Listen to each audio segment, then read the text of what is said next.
Hi, I'm Donna Morris. When you visit your library's website at www.metrolibrary.org, you can browse our collection of vintage photographs of early Oklahoma City.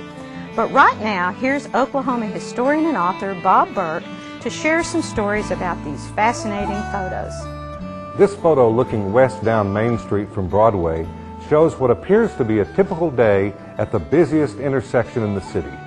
But the hubbub pictured here was actually generated by the arrival of more than 5,000 cattlemen and their wives in Oklahoma City for the 1914 convention of the Panhandle Southwestern Stockmen's Association.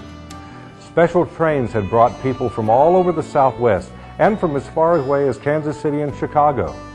So many people came that the Daily Oklahoman proclaimed that the Southwestern stockmen had taken possession of the city.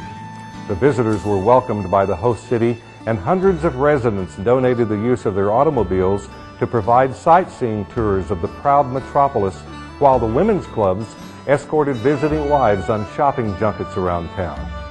Conventioneers attended to business during the day, but at night they were entertained by various balls, concerts, and other high culture activities sponsored by the women's clubs. On the rancher's last night in town, however, a smoker, what we would call a stag party today, was held at the city auditorium, and a dancer named Queenie was brought in from Chicago. Queenie performed so well that the men called for several encores, and by the end of the evening, Queenie left the stage with fewer clothing than when she began. None, in fact.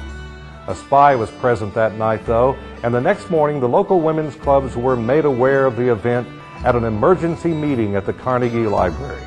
Even though the ladies vowed to call for a federal investigation into what they called a gross insult thrust at the womanhood of our city, nothing ever came of the issue.